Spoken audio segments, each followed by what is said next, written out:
First of all, I want to thank Professor Fiedler, Professor Novak, Professor Kubicki. I apologize for my mispronunciation, but you know, Polish is very helpful to me. And it is a great honor for me to be here in the Adam Mickiewicz University, where, as you know, the scientific studies of sociology of immigration started many years ago with Florian Znaniecki, and again, apologize for my mispronunciation. I think that it is a very important author, very important scholar in this field. So thank you so much for having me. I would like to start my presentation proposing you a very quick travel back in time. We are in 1977, and we have in our hands the leading Italian newspaper, which is, as probably some of you know, the Corriere della Sera, which is the most important newspaper in Italy. And we read an op-ed on the right side of the first page of the newspaper, which has a very unequivocal title, which is "Italy is different." We are in 1977. Italy is different, and there are no Negroes, which is a very strange title. This is the page, and the columnist, the author of this article, is a leading scholar. He was a scholar, a professor of economics, the same university I came from, the University of Bologna. And he was also, at that time, the president of a very prominent, very important economic public authority, which was the IRI, which is the Institute for the Industrial Reconstruction, which traces back to the fascist era, but it's very important for the Italian industrial development. And if we can read only some excerpts of this article. Italy was the only country in the West that had to manage its development without the decisive contribution of foreign workers. Put in the simplest language, Italy has been the only country in the West to run an industrial society without Negroes. I think that at the point we are at, it is madness to retrace the path of other European countries, adding to the problems we have those of a difficult racial coexistence. Our relations with the poor countries of the Mediterranean should not then be of just users of cheap labor in our country. We need a policy of investment there. We must not repeat the same mistakes as others. This guy would become 20 years later, he became the prime minister of mostly left-center wing government, which stand on a very different attitude towards immigration. And this change is very interesting. I think that we can't read anything like that in an Italian newspaper today, maybe maybe there is one we can read something like that with this topic and with this using this language. But there is not only something about the change in language, but there is also something about the change in attitudes towards migration, which is probably deeply connected with a change in reality. The reality of immigration and of the presence of foreign population in Italy and in Europe is very different, but 50 years passed since these words were put in this op-ed, and everything changed. But it is very interesting, this attitude, because it's something that with different words we can see also in some parts of Europe today. I think that some of you understand who is this guy. I was thinking about that. He is. He's Prodi. Okay. This is, so we can take this, look at this table where you find data probably well known to everyone which is in this field of research. Nothing new here for many of you. If we look at the situation, this is the share of foreign population within the population of all of these European countries. If you look at the data, and if you look at the 1990s, meaning about 40 years after the start of mass migration in Europe, the situation is very different than it is today. Europe was probably split in two parts. We see that there are some Western European countries, some Northern European countries, and of course the British Isles, where the presence of foreign people is already well established. And then we have other countries like Mediterranean countries of Mediterranean Europe, of Central Europe, where there are about no foreign people. But if we look at the situation today, in this, these data are on 2020, but nothing changed so much in the last 2 years. But I need data comparable for every country, so not every country has updated data. The situation is very different.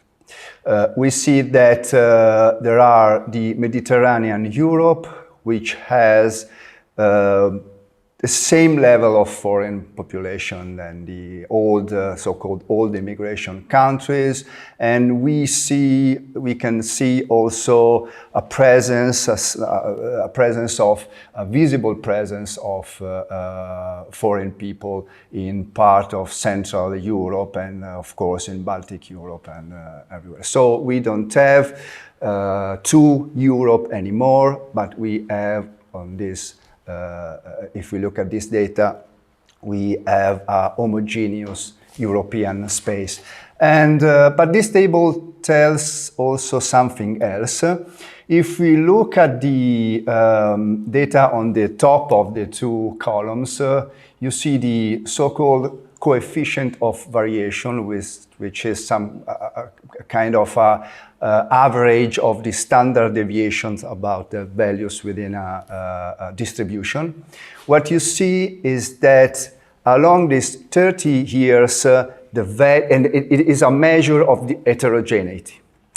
And it is comparable. And we see that today the coefficient of variation, meaning the level of heterogeneity between the European countries, looking at the presence of foreign population, is more than halved than it was only 30 years ago. And this is one of the main points in my presentation today, because the point is that Italy, and probably this is true for many other European countries, you can say that way. In order to understand international migration in any European countries, and in Italy too, you have to conceive it as part of a global change, of course with some specific traits. And so in order to understand that, you have to take into account this idea that in Europe there was a long trend towards convergence between the countries, looking at the situation of immigration and looking at the trends in immigration and out migration. And we need to take into account of two main perspectives. The first one is a perspective made of some long-term trends. And we see that contemporary immigration went through three main discontinuities. I don't have time to go deeper in this, to detail this because of time constraints. But anyway, I will spend some words about this. The first discontinuity happened at global level. It is mainly the end of European hegemony on the global international migration. The second one happened at European level and is what the demographers call the migratory transition. And the third happened at the level of social organization of migration, and you can depict it as a movement, a change, a turn from weakly autonomous migration to almost completely self-sustaining immigration and migration processes. Then we have to look at another perspective made of three main changes which happen on demographic level, economic level, and political level, meaning that the post-war immigration in Italy is deeply connected with changes in push and pull factors, which are the demographic factors, the economic factors, and the political factors. I have to go very briefly on the first part. If you look at the very global history of migration over a very long run, you see that in the first 3 centuries after the 16th centuries, meaning 16th, 17th, and 18th century, global international migration, the big migration systems were completely dominated by European. This map shows many lines, and if you look at the green lines, you see that since the first part of the 19th century, you only have arrows from Europe to North America, from Europe to South America, and from Africa to North America, which is the slave trades, of course, which was dominated by the Europeans as well. The only arrows you see here before the 19th century, without any European, is another slave trade, which was very important, but sometimes is forgotten, which is the slave trade made by Arabs from Africa to the Gulf area, to the Gulf countries. Then, after the start of the 19th centuries, and even more during the second half of the 19th centuries and the 20th centuries, we see many other arrows here, which are movement within the Russian Empire, from China, from India, from Japan, and many others. So you don't have any more, over the long run, you don't have any more only one origin area, but you have many origin areas, and this changes everything. Nearer to us, we have to take into account the second trend, which is the migratory transition, which is a process who happened in the all Europe, which hit all countries in Europe. Here, I depicted this change with this timeline,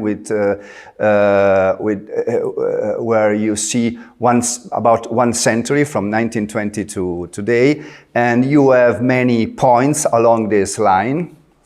And the point is chosen arbitrary, is the first year in a row when you see a positive migration balance, meaning you have more immigration than out-migration, more inflows than outflows for the first year in a row of 5, which is arbitrary, but which is probably reasonable in this kind of analysis. And the history here depicted by this line is very clear, I think.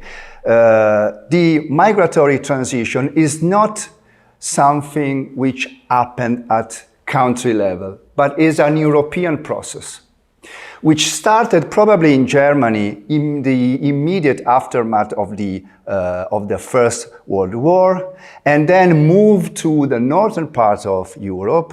We see Sweden, where this turn happened in 1930. Then we have the war, the Second World War, we stopped everything. And after the war, of course, you have movement of refugees, we know all about this. But after some years of the end of the Second World War, you see that this migratory transition moved to the center part of Europe, to the Western countries, Western European countries. So you see in a sequence made of Belgium, France, Austria, Switzerland, and Netherlands.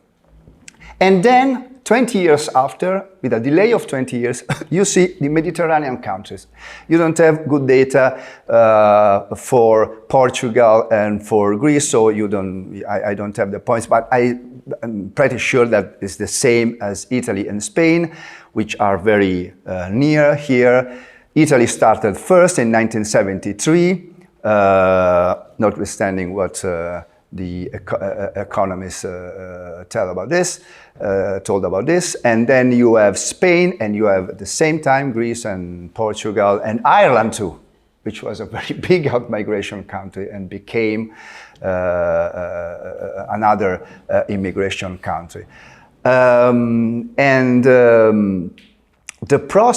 This process doesn't stop there, but it moved towards eastern part of Europe and central part and eastern part of Europe. So you have Poland in 2016 and Hungary in 2017, where this, for the first time, there is a stable turn of migration balance, a positive migration balance for the first time for a bunch of years, 5 years, completed 5 years. And this changed completely the geography of immigration in Europe. And if you look at the big picture, you see the consequence, the effect of this change, which is that one. We moved from a situation where there was no area above this line, above the line of the positive net migration, which is the small lined line. You have in orange the Southern Europe, in yellow the Eastern Europe, in blue you have Italy, in green you have Western Europe, and in dotted line you have the Northern European countries, and the long-time trend is crystal clear. All Europe moved from a situation of more out-migration than inflows, more outflows than inflows, to a situation where no part of Europe is outside this century-long process. All parts of Europe now has more migrants, more people coming in than people going outside. It doesn't mean that you don't have no more out-migration, of course. This is a balance, it's not a stop of out-migration. And this is a very interesting point for the topic I discussed today, which is the migration of Italy. Because for a long time there was a very well-established view. I don't know if it is the same for Poland, but anyway, there's a very, very well-established view and narrative about Italy, which was Italy, and the op-ed I showed you before was part of this narrative. Italy is not an immigration country. The only reason why we have had some immigrants is due to the fact that the old immigration countries, after the oil crisis in 1973, closed their borders. And so these people who cannot move anymore towards France, Germany, Switzerland, Belgium, and so on, they, in a way, decided to go to Italy or Spain or Greece as a second best choice. which was completely untrue, which was completely false. And there are many reasons to this, and let me spend some words on this. The first is that it is very doubtful that the stop of migration of these countries results in a decline in presence of migrants. And probably the opposite was true. And we have good data on France, on Germany, that testifies this. The idea of many, we can also say that the idea of many right-wing politicians is that if you close the borders, you have few migrants, you can decline, make your presence of migrants decline. But it happens exactly the opposite. And the reason is that migration is not a one-way phenomenon. It's a two-way phenomenon. Many people who move from an origin country go to a destination country for a while. They don't stay there forever. Part of them came back to their origin country. We have good data, for example, for the historical immigration of Italy. We know that along a century, about 22 million Italian people moved from Italy to United States and South America and so on.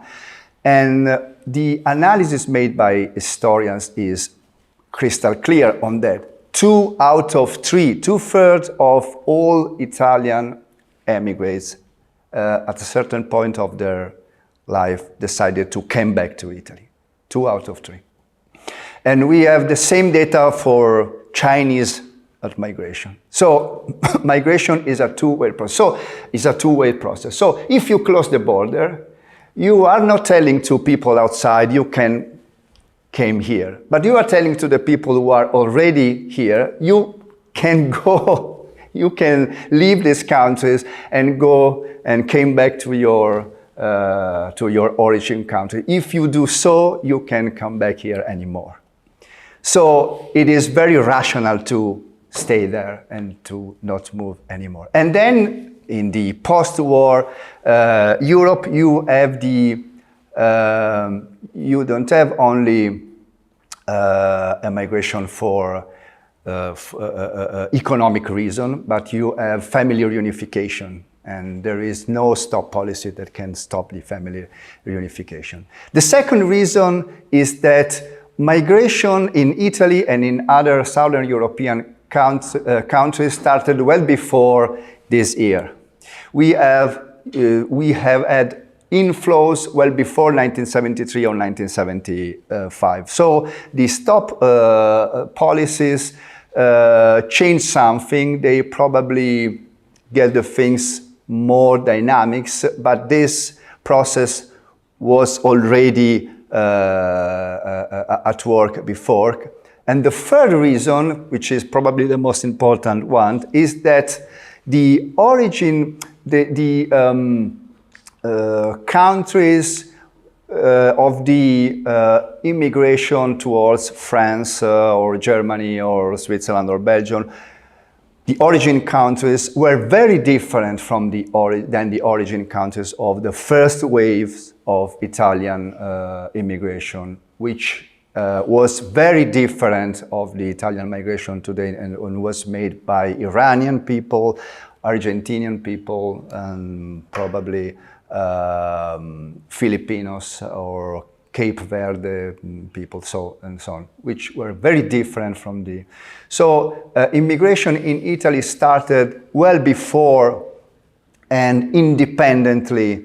It was an autonomous process. It started independently from the stop policy. And the other evidence of this is something you already saw in this timeline, and it is that the process is still underway. So we have to do with a long trend process, a long trend European process. So if we look at the Italian case, we have to say that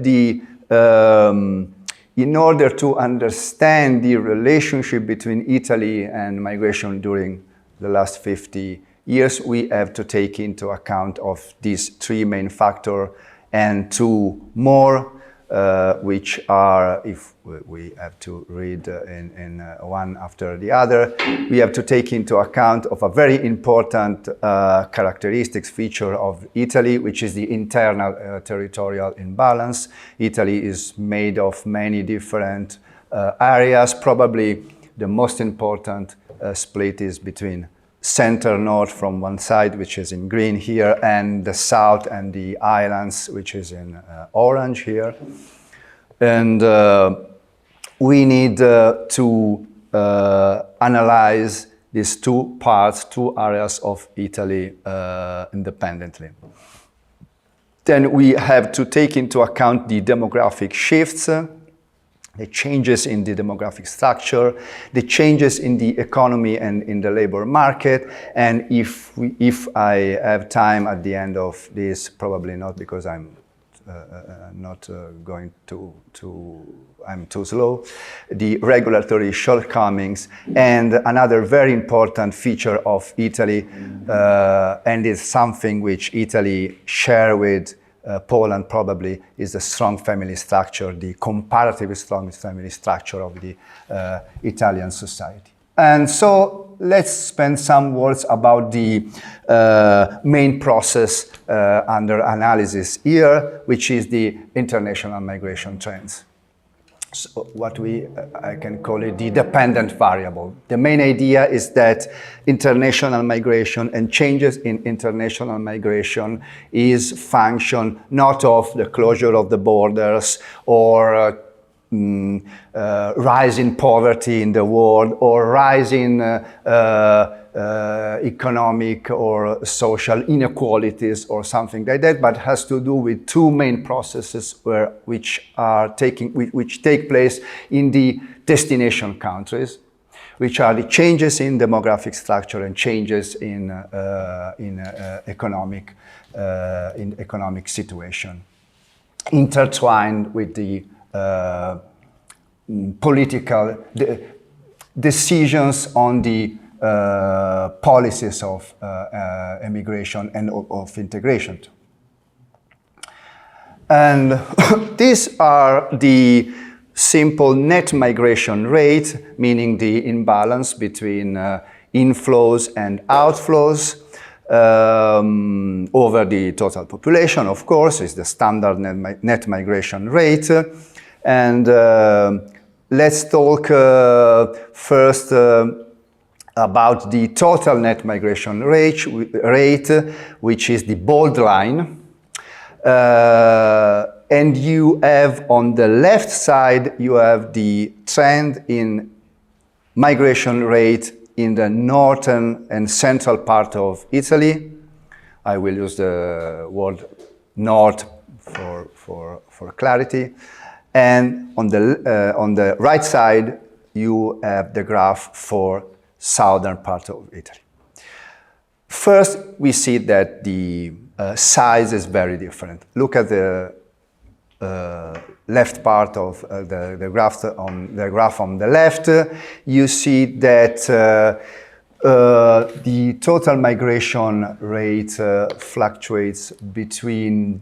The first thing is that over the 50 years analyzed here, the net migration rate in the center north of Italy was always positive. This is the first thing.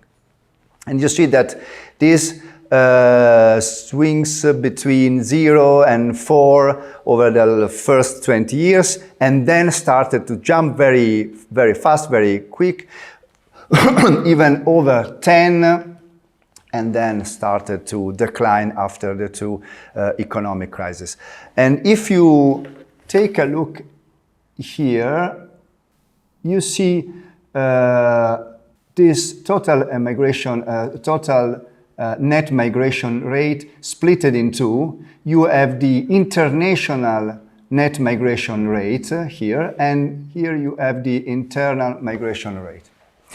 And the meaning of this is clear. The total migration rate is completely parallel in the north with the international migration rate. The internal migration rate was positive, but pretty flat over all the period. So the changes in migration rate is made by international migration. If you look at the right side of this slide, the situation is very different. You have in bold the total migration rate here for south, and you see that it is positive only for a few years here, right in between the two economic crises. But not only the size of the phenomenon is different, but also the shape is very different, because this low level or negative level of net migration and total net migration rate in the south is visible despite the fact that the international migration rate in the south was positive since 2005, maybe even before. So international migration towards south started later, after the year which started in the north, but it was positive. The reason why the total migration rate is positive only for a few years and it is negative for the entire period is the internal migration rate. About 40,000 people every year move from the south to the north part of Italy. And this is very interesting for us because it suggests something, that you can have international migration and internal out-migration.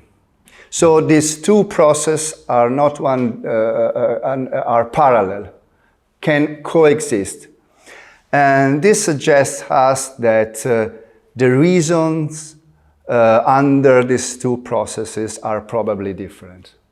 So you don't, in the north you have inflows from outside and from foreign people, and within, from the other regions of Italy, and in the south you have inflows only from outside, but outflows. So there is something to explain here. But the main pattern is that inflows and outflows can coexist. 1 hour, so you have still less. 1 hour more. 1 hour more. So 20 minutes. Bad for you. Okay, I go to one of the main subject here, or the main argument here, which is that now we can leave aside the international migration rate and the internal migration rate. We focus only on the total migration rate, but we know that the size and the structure of this of the total migration rate is very different in the north and in the south. The size is different and the composition is very different. Now we have, in a way, at the core of the main hypothesis, which is, again, that these changes reflects, in a way, changes in demographic structure and dynamics and economic dynamics, which is depicted in this complicated, but not so much complicated graph. The main hypothesis, again, is that international migration is function of changes in demography and changes in economics. And we saw that we need two different analyses for these two parts of Italy. We have to take into account the territorial, very strong territorial imbalance, which is of course, the outcomes of a very long time trend, historical economic trend. I do not have time to go deeper on this, of course. So here we have, in order to do so, I use two main indicators. The first is the working population turnover ratio, which is simply the ratio between people potential entering the labor market and people leaving the labor market. It's a simple division. Here is people from 15 to 24 over people age 55 to 64, meaning people who are entering the labor market and people who are leaving the labor market. If the result of this division is 1, you have a situation where you can feel the emptiness, the holes left by the people going to retirement. If you are above this, above 1, you have a problem because you have more people looking for a job than job to fill. But if you are, so you have an excess of working population. But if you are under 1, the problem is the opposite. There is a shortage of working population. This is the main point. And then you have this, and this is depicted in red, bold, and the scale is here on the vertical axis on the right. 1 is here, so if you trace a line, you find the year when this turnover ratio turned from positive to negative. And then you have the standard unemployment rate, which is, as you know, the share of people looking for a job over the active population, not the whole population, but only the active population, meaning people looking for a job and people who already have a job. Okay, this is the standard unemployment rate, which is in blue dotted line here. And you have this analysis for the northern center on the left and for the south and islands on the right. But there is a warning, note that the scale are different. And the reason is that the net migration rate of south was negative and the net migration rate of the north wasn't. But there is another reason, is that the unemployment rate of southern parts of Italy is much higher than the unemployment rate in the northern part of Italy. So take into account of this difference in scale. Now, what is the result of this very simple analysis, which can be constructed with official data? These are simple register data. There is no survey here at work. So if you look at the rise in the long rising trend of international and net migration in the north, you see that this rise is very consistent, very conducive to the trends in the change of the demographic change. Look at this red line. The red line tells us that the turnover ratio fall under the level of 1 here already in 1995, meaning that after 1995, the center-northern economic and productive structure of Italy started to have a real important problem of shortage of working population. And this is very consistent with the rise in international migration. The turnover rate fall without stopping until here, where it reach the level of 0.75, meaning that you have 75 potential new workers for 100 people going to retirement, leaving the labor market, which is a very huge number. Then it remained at the same level for many years, but after 2005, it started to fall again very fast, and now is 0.63, meaning that you have only 63 people entering the labor market out of for every 100 potential new retirees.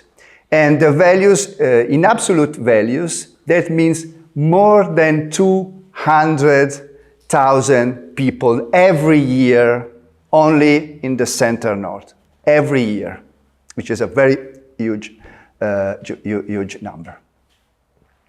Now look at the unemployment rate, and unemployment rate is independent, of course, of the changes in turnover population.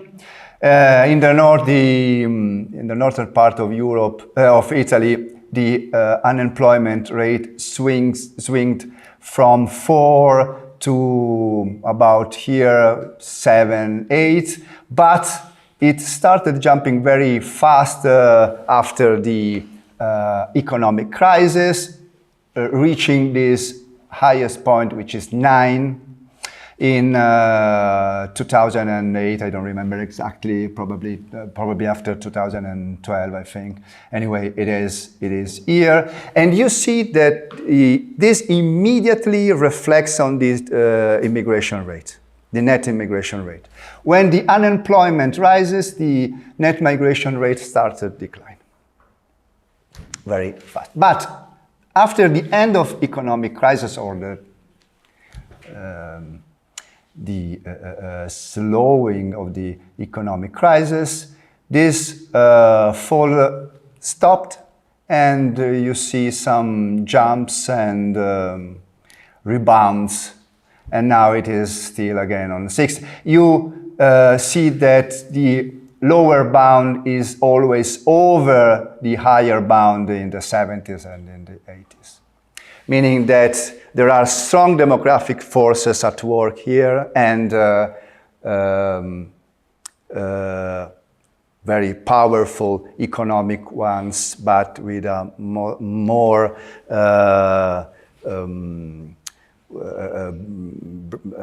short-term effects. Now, if you look at the situation of the south of and islands, you see the same pattern.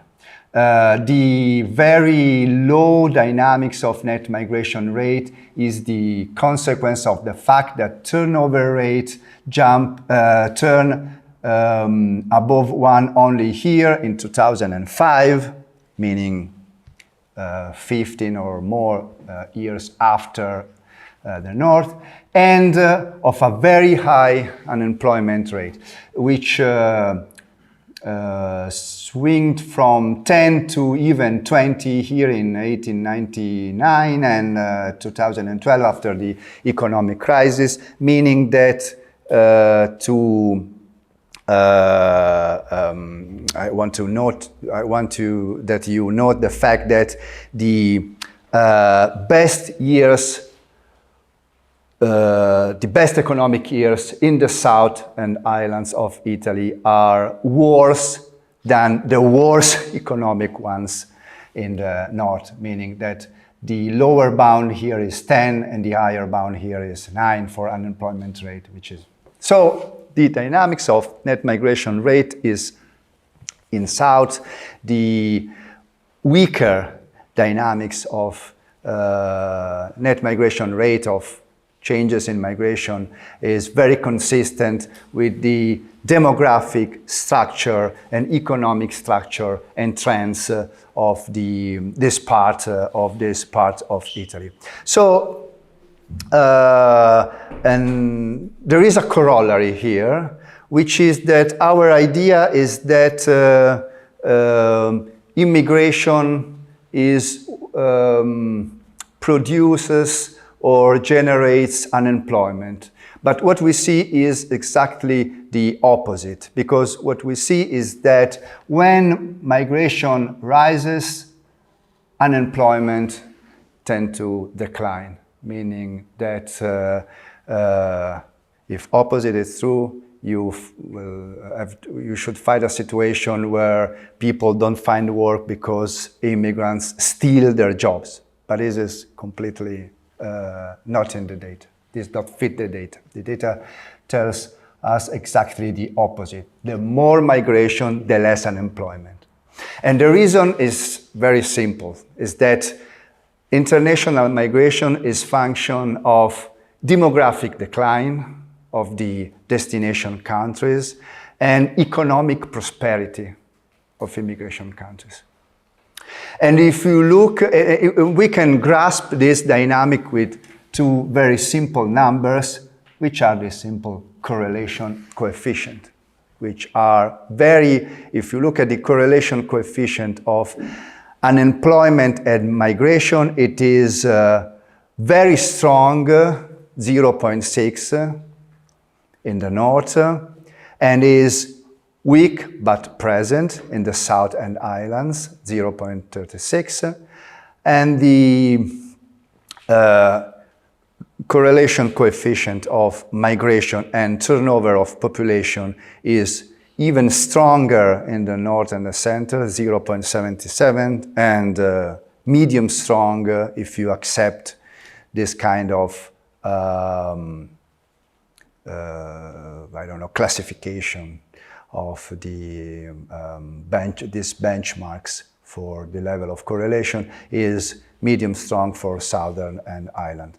And if you put together in a two these variables in a model, you see that 82% of the all heterogeneity, all variance in level of international migration, in trends of the net migration rate in the north is accounted for by these two variables.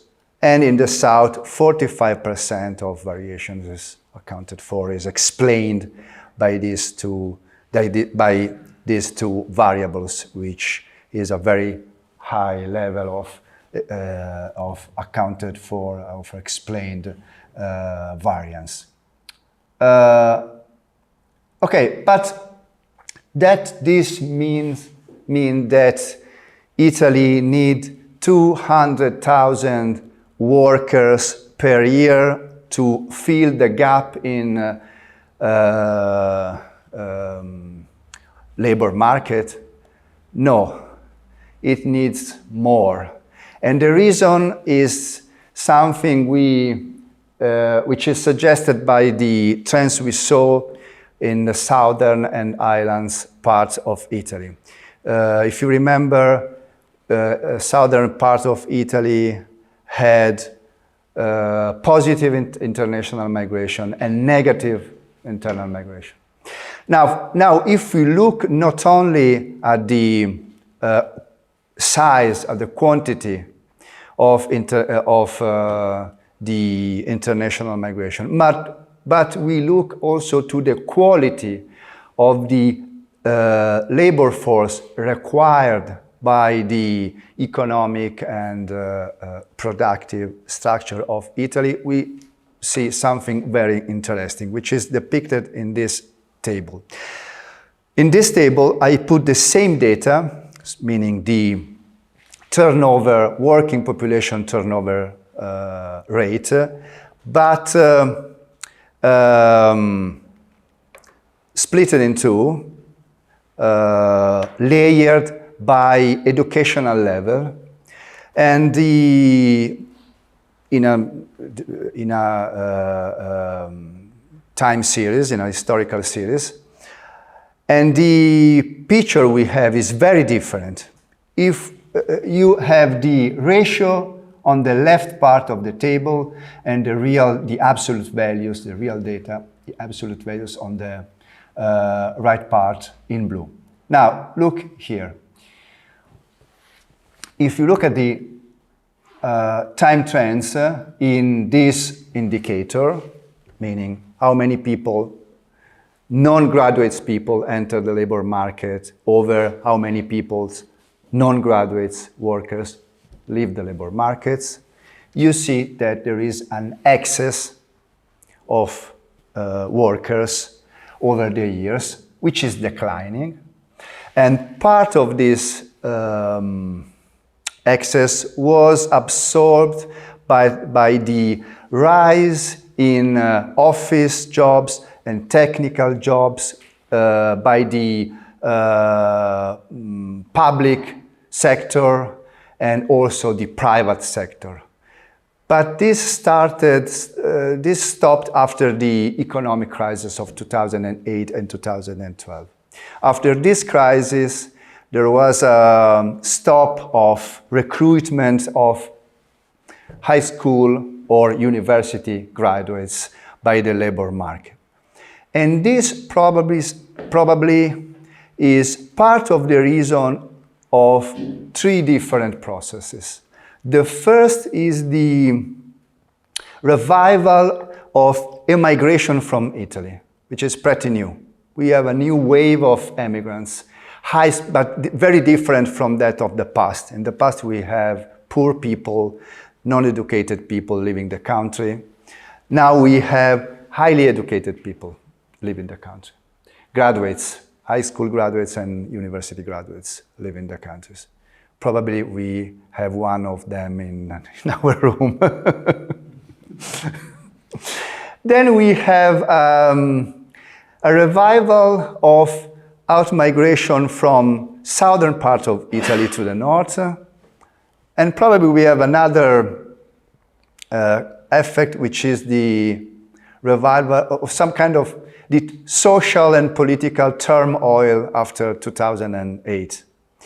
But this is another story. But if we look at the situation of non-graduates, which is here, the situation is completely different. It is exactly the opposite. There is a very long time problem of shortages of non-graduates workers within the labor market, which is huge here after the at the eve of the new, the turn of the century, which is here, where this indicator swings from 0.19 to 0.30. And here we have the number, which are from 160 to more than 200,000 per year again. But this table is only about women. So if we want to know the real number, we have to double this number in order to consider also the men. So Italy needs about something in the middle of 300,000 to 400,000 workers per year, simply to fill the gap in the labor market, the lower level of the labor market. And this is very structural for Italy. We have two different labor markets. One for Italian workers, guarantee and so on, with high level of high security, high guarantee for employment, high salaries and so on. And then we have another labor market for probably for immigrant workers. I don't know if I have 5 minutes more, or even less. I jump this. And if we look at the trend of net migration, modeled here, which is in red, and the turnover of non-graduates, it is very tricky, the fact that the size is the same. So the net migration rate in Italy reflected perfectly the turnover of non-graduates people. The numbers are exactly the same. And this is very interesting because I go to the end. I have other slides to show you the fact that there is this high concentration of immigrant workers in the lower levels of the blue-collar sector of workers, but I do not have time to go deeper on this. So this probably is my last slide. This is a scatter plot, and you have two indicators, and these indicators are the mismatch, the differences between the employment rate of immigrants and of natives, and the differences, the mismatch between the unemployment rates of immigrants and of natives. On the horizontal axis, you have this first indicator, which is the ratio between employment rate of foreign people and of natives. So one is the level where the employment rate of foreign people and of natives is the same. And over one, you have countries like, for example, here, Slovenia, Italy, Czech Republic, Malta, where the employment rate of foreign people is higher than the employment rate of native workers, meaning there are more more share of foreign people working than native people. It is clear. And on the vertical axis, you have the same, but looking at the unemployment rate. This is the last year, 2021. This analysis is made on the labor force survey, European labor force survey.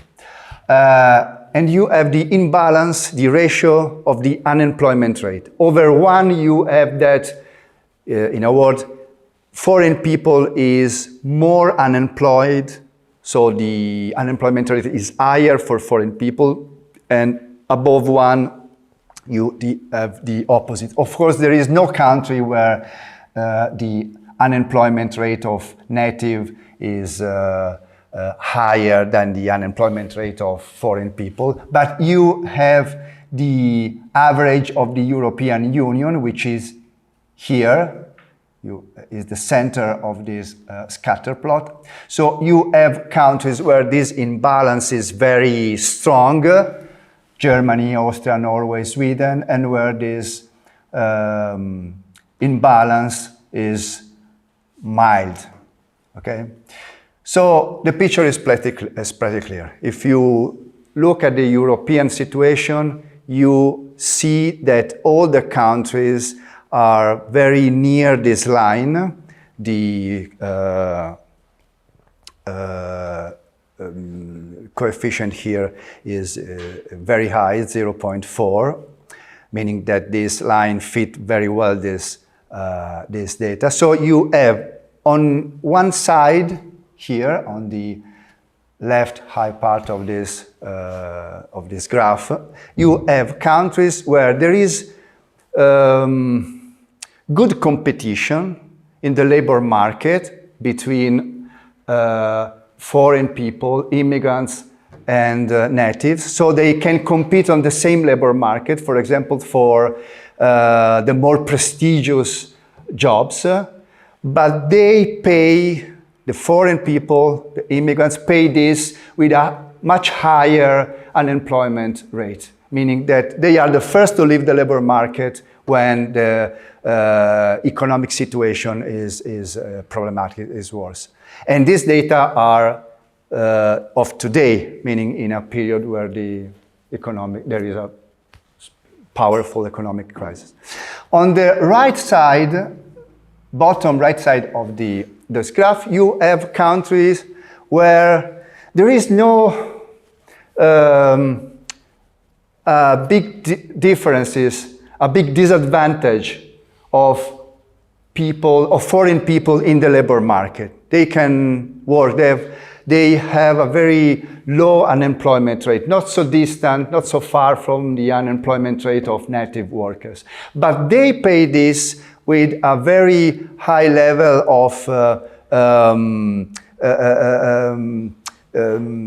structuration of the labor market. So they don't compete for the same labor. They are in a boundaries. There is a dual labor market where foreign workers only do the dirty jobs, the demeaning jobs, and the not so well paid jobs and so on. So these are the two main features of the Southern European model of integration of immigrants, because what you see is that here you have Italy, Cyprus, Portugal, Spain, Malta, and also United Kingdom, which is a very neoliberal country. This very elegant analysis is unfortunately ruined by only one country, which is a completely outlier in this view, in this picture, which is Poland,